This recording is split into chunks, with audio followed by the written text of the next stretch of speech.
नमस्कार, सोशल संवाद में स्वागत है। मैं शशि भूषण। आज के पॉलिटिकल अपडेट में हम बात करेंगे, फिर से जो है ईडी की बात करेंगे। और बात आज ये होगी, क्या मुख्यमंत्री हेमंत सोरेन के पास ईडी के खिलाफ कोई कवच प्लान मिल गया है, या क्या कुछ हाथ लग गया है कि ईडी सिर्फ समन तो जारी कर पा रही है लेकिन खास मुख्यमंत्री के खिलाफ कोई एक्शन नहीं ले पा रही। आपको हम सिलसिलावार से पूरी कहानी को समझाएंगे और किस तरीके से जो है, आप देखिए कि केंद्र सरकार हो, राज्यपाल का मामला हो, जब सदस्यता जाने की बात थी और अभी से ईडी तक लगातार कई बार कोशिश तो की गई कि मुख्यमंत्री को जो है एक तरीके से मुख्यमंत्री को उनको हटाया जा सके, मुख्यमंत्री को डिस्टर्ब किया जा सके, उन्हें दबाव बनाया जा सके। लेकिन पिछले 2 सालों में आपने देखा है कि जब भी कोशिश ऐसी की गई है, मुख्यमंत्री फिर पहले से भी ज़्यादा मजबूत होकर वो निकले हैं। और इस बार भी यही दिख रहा है कि मुख्यमंत्री बल्कि जो कह रहे हैं वो उनका कॉन्फिडेंस अभी भी अपने बातों पर टिके हुए है। ईडी ने तीसरा समन जारी किया है, एक पूरी कहानी हम आपको बता चुके हैं। और ये भी कल हमने आपको बताया था कि अब सिर्फ एक दिन ही शेष बचा है, कल 15 सितंबर है। और ईडी के सबसे शक्तिशाली व्यक्ति, ईडी के जो डायरेक्टर हैं संजय कुमार मिश्रा, कल 15 सितंबर को 12 बजे के बाद उन्हें सुप्रीम कोर्ट के निर्देश के हिसाब से उन्हें रिटायर होना होगा। और सिर्फ अब एक दिन बचे हैं, मतलब आप मान के चलिए कि 24 घंटा बचा है ईडी के पास। लेकिन हमें नहीं लगता है कि इस 30 घंटे में, 24 घंटे में ईडी कुछ खास कर पाएगी मुख्यमंत्री के खिलाफ। हो सकता है कि वो समन जारी कर पाए, लेकिन समन जारी करने के बाद भी उन्हें 1 सप्ताह का टाइम देना होगा। इसके अलावा और ईडी के पास कोई भी ऐसा अब बैकअप प्लान नहीं है, ऐसा लग रहा है। और ऐसा इसलिए भी लग रहा है कि मुख्यमंत्री ने भी ईडी और जो भी केंद्र की एजेंसियां हैं जो बार बार उन्हें घेरने की कोशिश कर रही हैं, कभी ज़मीन घोटाले का मामला हो, कभी अवैध माइनिंग का मामला हो, या कभी किसी और मामले से, लेकिन हर बार मुख्यमंत्री जो है उस एजेंसियों के खिलाफ एक तरीके से उन्होंने कवच प्लान तैयार कर लिया है, जिसके बाद एक हद तक पूछताछ तक तो वो बुला पा रही हैं, समन देकर मुख्यमंत्री को बुलाने की कोशिश तो कर रही हैं, लेकिन खास मुख्यमंत्री के खिलाफ वो नहीं ढूंढ पा रही हैं या उन्हें नहीं कर पा रही है। मुख्यमंत्री जिस तरीके से अपने 4 साल का उन्होंने कार्यकाल, इसलिए कि आपको पता है कि इस देश में विपक्षी पार्टी का मुख्यमंत्री होना और 5 साल तक अपना सरकार चलाना बहुत ही चैलेंज है। कब रातों रात आपकी सरकार जो है गिर सकती है, कब पूरा का पूरा मंत्रिमंडल आपका बदल सकता है, कब पूरा का पूरा विधायक और पार्टी ही आपके हाथों से निकल जाएगा। आपने महाराष्ट्र का उदाहरण देखा, मध्य प्रदेश का उदाहरण देखा, कर्नाटक के उदाहरण देखा, राजस्थान के साथ भी वही हो रहा था, झारखंड के साथ कई बार ये कोशिश की गई। तो इसलिए जो मुख्यमंत्री हेमंत सोरेन थे पहले से सचेत थे और लगातार उन्होंने इन तमाम जो है चालाकियों को हर बार उन्होंने मात दे दिया है। और इस बार भी उन्होंने इसी तरीके से मात देते हुए नजर आ रहे हैं। अब कोई भी तीसरे समन, जब उन्हें 9 सितंबर को हाजिर होना था, आज जो है 14 सितंबर हो गया, कल रिटायर होने वाले हैं जो संजय कुमार मिश्रा हैं डायरेक्टर, लेकिन कुछ खास नहीं कर पा रही। क्या वजह हो सकता है? एक वजह यह देखा कि जैसे ही ईडी ने समन जारी किया, वैसे ही मुख्यमंत्री ने एसीबी को, जो बीजेपी के पूर्व के मंत्री थे, पूर्व की सरकार थी रघुवर दास की सरकार, उस समय के 5 मंत्रियों के खिलाफ उन्होंने एसीबी को जांच करने का आदेश दे दिया। जो है एक तरीके से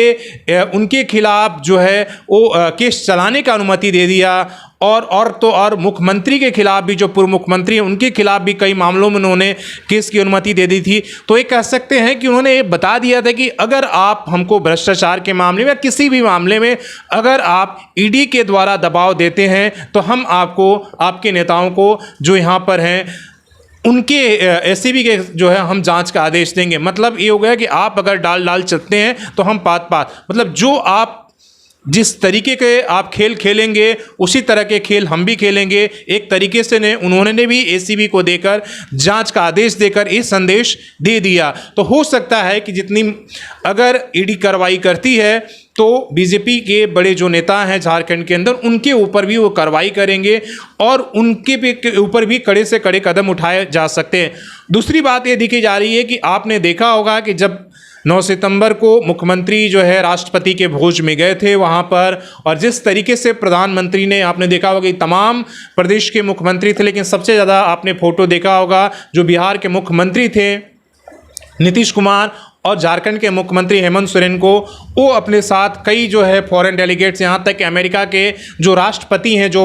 उनसे भी वो मिलवा रहे थे, बातचीत कर रहे थे। तो उन्होंने ज़्यादातर बीजेपी के मुख्यमंत्रियों से ज़्यादा जो इंडिया के गठबंधन के मुख्यमंत्री हैं उन पर ज़्यादा उनको तवज्जो दे रहे थे और उनसे जो है बातचीत कर रहे थे। हो सकता है कि जिस तरीके की मित्रतापूर्वक, जिस तरीके की बातचीत हुई, जिस अच्छे माहौल दिखकर एक फ़ोटो के जरिए निकल कर आया, उससे कहीं ना कहीं एक संदेश आया होगा या संदेश ये जा रहा है कि जो है अभी जो इंडिया गठबंधन के जो कांग्रेस के अलावा जो क्षेत्रीय पार्टी के मुख्यमंत्री हों उनके साथ थोड़ी सी नरमी बरतनी है, इसलिए सामने लोकसभा का चुनाव है। हो सकता है कि आने वाले संभावना जो इंडिया में है कल वो एनडीए में हो सकता है। इन तमाम तरह की चर्चाएं चल रही है। हालांकि अभी इन चर्चाओं को उस तरीके से हम नहीं कह सकते हैं, क्योंकि आपने देखा था कि कल जिस तरीके की इंडिया गठबंधन की बैठक हुई, भले ही जदयू पार्टी की तरफ से मुख्यमंत्री नीतीश कुमार नहीं गए थे, उनके पार्टी के कोई बड़े नेता नहीं गया था, लेकिन मुख्यमंत्री हेमंत सोरेन उसमें बैठक में हिस्सा लिया था। बाकायदा बैठक में